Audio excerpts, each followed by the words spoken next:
Kaleshwaram project అవినీతిపై విచారణ సందర్భంగా సీఎం రేవంత్ రెడ్డి చిత్తశుద్దిగా వ్యవహరించలేదన్నారు ఎంపీ రఘునందన్ రావు. ఈ విషయంలో కాంగ్రెస్ బీఆర్ఎస్ కుమ్మక్కయ్యాయని ఆరోపించారు. రఘునందన్ రెడ్డితో మా ప్రతినిధి రాజు ఫేస్ టు ఫేస్ చూద్దాం.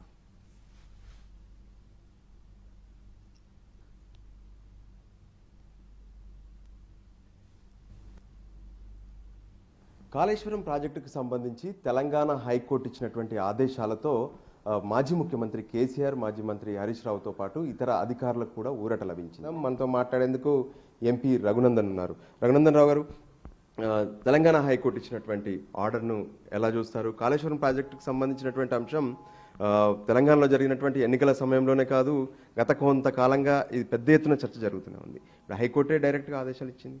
రేవంత్ రెడ్డి గారికి కాళేశ్వరం ప్రాజెక్టు మీద విచారణ జరగాలి, దాంట్లో దోషులు శిక్షించబడాలనేటువంటి ఉద్దేశం ఉంటే జస్టిస్ పీసీ ఘోష్ కమిషన్ అని, అసెంబ్లీ తీర్మానాలని ఇవన్నీ పక్కన పెట్టండి. You have a right being the chief minister of Telangana, ఒక 3 లైన్ల ఉత్తరం రాయండి అని అడిగాను. ఏమని?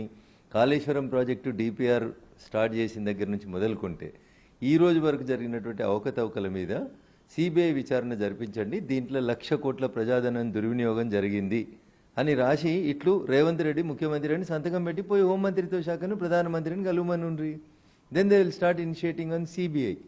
సార్, కానీ దీనికి సంబంధించి ఇప్పటికే అసెంబ్లీలో చెప్పాము, అసెంబ్లీ వేదికగా కేంద్ర ప్రభుత్వాన్ని కూడా కోరాము, సిబిఐ విచారణ జరగాలని చెప్పి కేంద్రానికి లేఖ కూడా రాశాం. కానీ ఈ విషయంలో ఇప్పటికీ కేంద్రం పట్టించుకోవట్లేదు అనేది కూడా ఒక రాజుగారు, అసెంబ్లీలో జరిగిన చర్చ పీసీ ఘోష్ కమిషన్ నివేదిక మీద చర్చ జరిగింది, దాని మీద చర్య తీసుకోమంటున్నారు మీరు. అది 10,000 కోట్ల పంచాయతీ, 3 బ్యారేజీల పంచాయతీ. అది ఇప్పటి వరకు ప్రభుత్వం రాసినటువంటి లేఖ పనిచేయదా సార్? రాజన్న, నేనేం ప్రభుత్వం మొత్తం కాళేశ్వరం మీద విచారణ జరపమని అడుగుతలేదు. మేడిగడ్డ, అన్నారం, సుందిల్లక బ్యారేజీలలో పగులు వచ్చింది, అది పేల్చేసిరని టీఆర్ఎస్ వాళ్ళు అంటారు, పగిలిపోయిందని వీళ్ళు అంటారు, కింద తీసుకుందని టెక్నికల్ ఎక్స్పర్ట్స్ అంటారు. అసలు ఆ ప్రాజెక్టులో ఏం జరిగింది? ప్రాజెక్ట్ అంటే ఆ 3 బ్యారేజీలే కాదు కదా, 1,00,000 కోట్లు అవినీతి అని మాట్లాడుతున్నాం కదా. రాహుల్ గాంధీని కూడా తీసుకుపోయి ఆ కట్ట మీద నిలిచిపెట్టి మాట్లాడింది కదా పీసీసీ అధ్యక్షుని హోదాలో రేవంత్ రెడ్డి గారు. ఒకవేళ కాంగ్రెస్ అధిష్టానం రేవంత్ రెడ్డి గారు టీఆర్ఎస్ పార్టీతో, కేసీఆర్ కుటుంబంతో రాజీ పడకపోతే నేరుగా ఉత్తరాన్ని రాసి మొత్తం కాళేశ్వరం మీద విచారణ జరపని అడగడం వెనకాల ముఖ్యమంత్రి గారికి ఉన్న కష్టం ఏందో చెప్పమనండి. సో ఇప్పటి వరకు ఇదంతా జరుగుతున్నా కానీ హైకోర్టు ఆదేశాలు ఇచ్చింది, ఇకనైనా ఆ 2 పిల్లలకు రిపేర్ చేసి రైతాంగం కోసం ప్రయత్నం చేయండి అంటూ బీఆర్ఎస్ మాట్లాడుతుంది. రిపేర్ డ్యామేజ్ అయినటువంటి పిల్లలని, పగిలిపోయినటువంటి వాటిని రిపేర్ చేయడం అనేది రాష్ట్ర ప్రభుత్వం బాధ్యత. కోర్టు, పీసీ ఘోష్, మళ్ళీ అసెంబ్లీ తీర్మానం బీజేపీ చేస్తలేదని మమ్మల్ని తిట్టడం ఎందుకు? ఇప్పుడు అయిపోయింది కదా, కోర్టు అయితే విచారణ చేయొద్దు అన్నది కదా. Now you right A letter again. మొత్తం కాళేశ్వరం ప్రాజెక్టు పునాదుల కాడ నుంచి మొదలుకుంటే, ప్రాజెక్టు డిపిఆర్ రిపోర్ట్ కార్డు దగ్గర నుంచి మొదలుకుంటే ఈ రోజు దాకా జరిగినటువంటి ఈ అన్నింటి మీద ఒక సిబిఐ విచారణ జరిపించమని 3 లైన్లు రాయడానికి నీకు ఇంత కష్టం ఎందుకు అవుతుంది? నువ్వు వాళ్ళని కాపాడకపోతే ఏమన్నావు నువ్వు? చెర్లపల్లి జైల్లో ఇందిరమ్మ ఇల్లు రెడీ అవుతుంది బిడ్డ, 2 నెలల్లో మేము అధికారంలోకి వచ్చినాక లోపలేస్తామని రేవంత్ రెడ్డి గారు చెప్తారు. రాహుల్ గాంధీని ఢిల్లీకి వెళ్ళి తీసుకొచ్చి మేడిగడ్డకు తీసుకుపోయి ఏం చెప్పిస్తారు? మేము తెలంగాణలో అమలు చేయబోయేటువంటి సంక్షేమ పథకాలకి కేసీఆర్ దగ్గర నుంచి, కేసీఆర్ కుటుంబం దగ్గర నుంచి 1,00,000 కోట్లు తిన్నై కక్కిచ్చి మేము ఆ సంక్షేమ పథకాలు అమలు చేస్తామన్నారు. సగం రోజులైంది, 1,00,000 కోట్లు కాదు 50,000 కోట్లు వచ్చినాయా? 50 రూపాయలు వసూలు చేసిరు ఆ కుటుంబం దగ్గర నుంచి. చేస్తలేరు అంటేనే ఇదంతా డూప్ ఫైటింగు.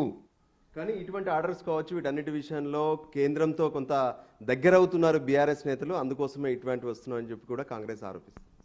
కాంగ్రెస్ పార్టీ ఆడలేక మధ్యలో ఉన్నట్టు ఏది పడితే అది మాట్లాడుతుంది. కోర్టులను మేనేజ్ చేసిరు, ఆర్డర్లు తెచ్చిరని ఎవరైనా మాట్లాడితే అంతకంటే మూర్ఖత్వం ఇంకేం ఉండదు. మరి అట్లాంటప్పుడు కోర్టుకు ఎందుకు నువ్వు ఆ కమిటీ నివేదికను ఎందుకు వేసినావు? ఎందుకు జస్టిస్ పీసీ ఘోష్ గారిని ఎందుకు ఆ కమిటీ నివేదికకు చైర్మన్గా పెట్టుకున్నావు? అసలు నువ్వు కమిటీ వేయాల్సిన అవసరం ఏముండే? When the state government cannot decide on the issue, నువ్వు నేరుగా అప్పుడే రాయనుంటివి సిబిఐకి. నువ్వు ముఖ్యమంత్రి అయినాక తొలి సంతకం కాళేశ్వరం అవినీతి మీద జరపండి అని కేంద్ర హోంమంత్రిత్వ శాఖకి రాయనుంటివి. అది రాస్తలేవు అంటేనే దాని వెనకాల మతలబు ఉంది అంటున్నా. ఆ మతలబు ఏంటంటే ఈ కంపెనీ, కాళేశ్వరం కట్టిన కంపెనీ ఇలా మూసీ రివర్ ప్రాజెక్టుకి టెండర్ లేకుండా అడ్డుకుంటుంది రాష్ట్ర ప్రభుత్వం. ముఖ్యమంత్రి గారి నాయకత్వంలో ఒకటే కంపెనీకి టెండర్ ఇచ్చేందుకు కుట్ర జరుగుతుంది. ఆ కంపెనీ ఈ కంపెనీ రెండొకటే. వాళ్ళు 1,00,000 కోట్లు తిన్నారు, నేను 95,000 కోట్లు తినాలి. దీనికి బ్రిడ్జ్ ఎవరంటే అదే కంపెనీ తప్ప ఇంకొకటి ఏం లేదు. రైట్, స్పష్టంగా చెప్తున్నారు ఎంపీ రఘునందన్ రావు. ఏదైతే ఇప్పటి వరకు ఈ కాళేశ్వరం ప్రాజెక్టుకు సంబంధించినటువంటి విషయంలో పీసీ ఘోష్ అనేటువంటి అంశం కాదు, నేరుగా నిన్న ఏ విధంగానైతే డిమాండ్ చేసినట్టుగా 3 లైన్లలో కేంద్రానికి అంటే కేంద్ర హోంశాఖకు ఒక లేఖ రాస్తే అప్పుడు సిబిఐ విచారణ జరుపుతుంది, అవసరమైతే తానే మధ్యవర్తిత్వం వహిస్తాను, ఆ లెటర్ తీసుకెళ్లి కేంద్ర హోంశాఖకి ఇస్తానని చెప్పి రఘునందన్